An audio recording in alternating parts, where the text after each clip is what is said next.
Hey, welcome back. My name is Bruce, and in today's video, I'm going to show you how I did all of this ducting for my dust collector. I recently got this upgraded dust collector, and I was at first just using flexible pipe, but I really wanted to have a more permanent solution so I could be more efficient in the shop. So let me show you how I did it all. To start with, this is the Laguna P-Flux 3 dust collector, and I recently upgraded to this. I was previously running a 1.5 horse, just your standard dust collector with a 4-inch port. This one actually has an 8-inch port that comes out of it, but I had to immediately reduce it down to 6 and run all 6-inch piping because of the scarcity of 8-inch pipe as well as the expense. For any of the fittings I had like this one that didn't quite fit snugly, I used a little bit of foam tape that I had that had some adhesive backing, and I just wrapped it around the inlet of the smaller pipe and then put on my next fitting. So I did this on the one that goes into the dust collector as well as the next side because it didn't quite fit snugly with the PVC. After I got the first fitting on, I was going with a 45-degree elbow, so I measured to the rough dimension of where I wanted the next junction to be. There are multiple ways that you could cut this pipe. I attempted with a handsaw, and while it worked, it was just going to take way too long. I ended up using my miter saw, and even the 12-inch miter saw would not cut all the way through it with a single pass, so I would cut and then rotate it, and usually one more cut would get it. I've also seen people use a sawzall with a really long blade. I didn't have a blade long enough to get through this stuff, so I decided not to go that route. I am using SDR 35 pipe, which stands for sewer and drain, and all of my large sections are 6 inches. I'm using foil tape to tape all of the joints because I don't want them totally permanent. The tape will seal them airtight and actually hold the joints together quite well. The friction fit is pretty good on most of these, but that will allow me in the future, if I need to make some changes, I can cut the tape and pull those fittings apart. That way I don't waste the fittings and I can make some changes and tape it all back up. A few things to note about the tape. This is a wood shop. It's important to wipe those down before you try to tape them so that your tape gets the best adhesion. For many of the fittings, if they were going onto a long section of pipe, this stuff is heavy, so I would actually put some of the fittings on there before I would try to hang them up in the ceiling or on the wall.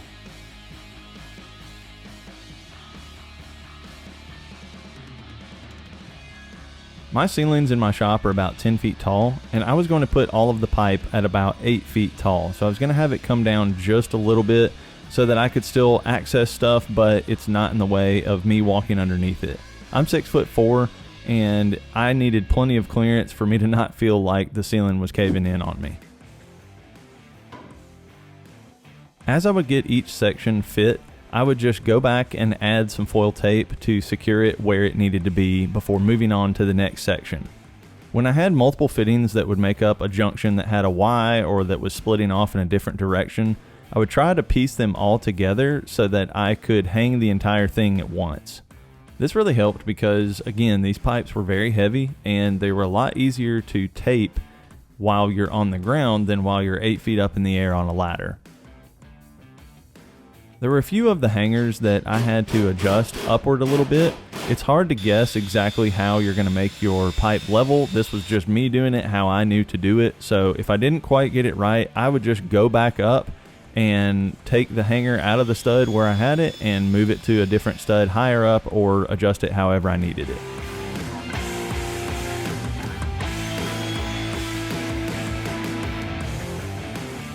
Hey guys, I want to take a quick second to tell you about my Patreon. If you want to support my channel and what I do, that's one of the best places to do it.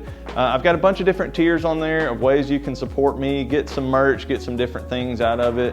I do behind the scenes videos just for those folks. So if you want to check that out, it's patreon.com/Bruce A. Ulrich. Thanks for considering that, and let's get back to the project.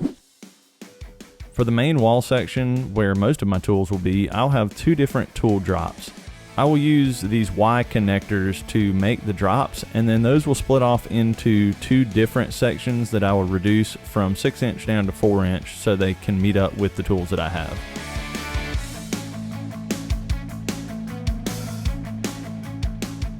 I just used these 6-inch to 4-inch couplers, and they reduced it down to 4-inch. And then I would actually have Ys that were in the 4-inch size that I would split off to multiple tools from there.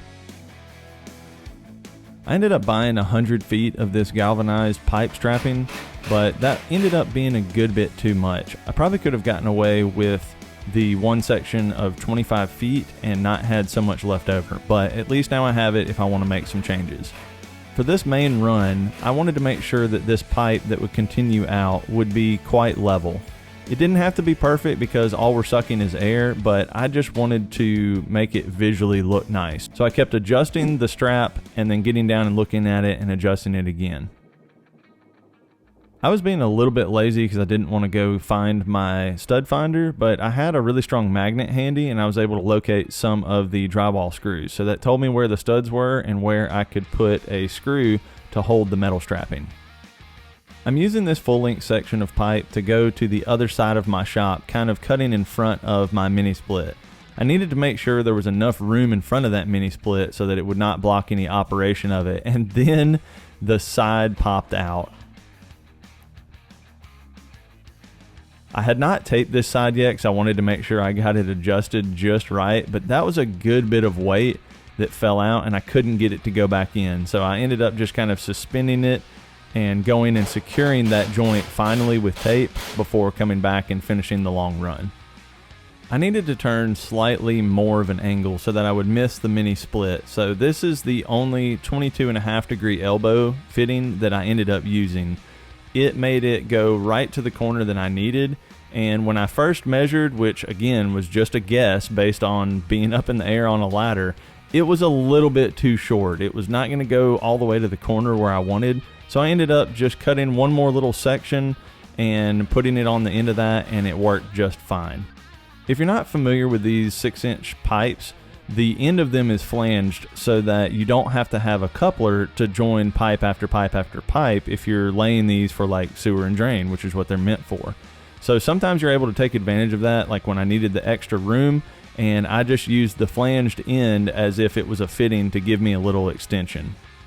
And you can see how I reduced from 6-inch down to 4-inch. I put another Y in so it can go to 2 different tools, and I taped the joint.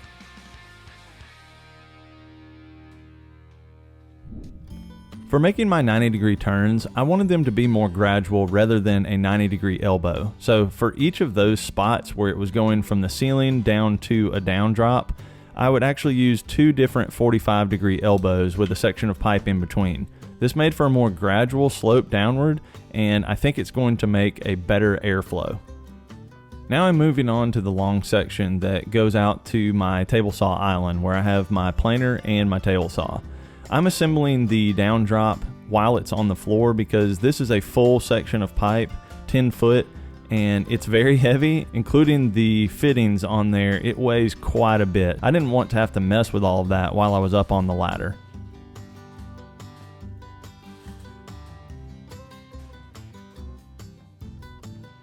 I got it fit into place and tapped it in with a rubber mallet, and then I actually used 2 different hanger straps to secure this one. Where the stud was in my ceiling, it was kind of pulling it to the side where it didn't need to be, so I put one up and then went to the opposite side and found a different stud and kind of pulled against that one. Before taping that main joint, I kind of pulled and twisted against it just to see if it was very secure, and I couldn't get it to move, so I went ahead and added some tape to seal that one up.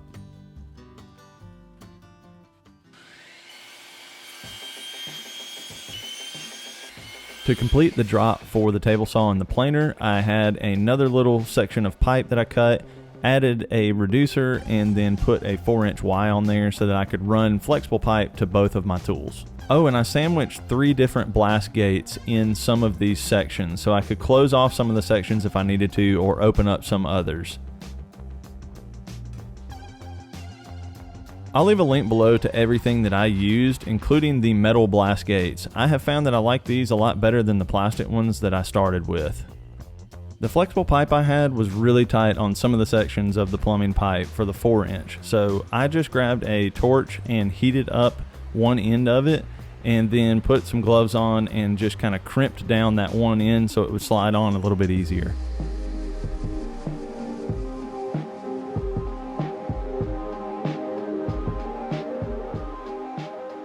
On one of the sections of this drop, I had actually forgotten to put in this blast gate, so I just cut the tape, put in the blast gate, and put it right back. That's really the reason that I taped all of these together. All that I had left was to hook up each of my tools with a little section of flexible pipe to each of the sections of each drop. I had an extra section of the flexible pipe, but I didn't even have to use it. I was able to repurpose some of them, like the one that came off of my table saw, cut it in half, and make it work for 2 other tools. I would just cut it most of the way with a utility knife and then use some diagonal cutters to clip the wire.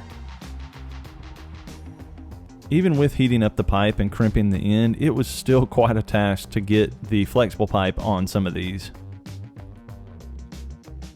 Some of the pipe sections were secure enough that I didn't have to add tape, but some of them were a little bit loose, so I added tape just to make sure to hold them tightly. I like to use these hand twist hose clamps rather than the ones that you have to have a screwdriver or a socket driver. I'm really glad I took the time to do this. It was a lot of work, but the increased efficiency, I'm already seeing the gains from that. Thanks so much for coming along and watching how I did everything. If you have any questions, be sure to leave those in a comment below. I'll link to all of the materials and the tools that I used in the description. Thanks again. I'll see you next time.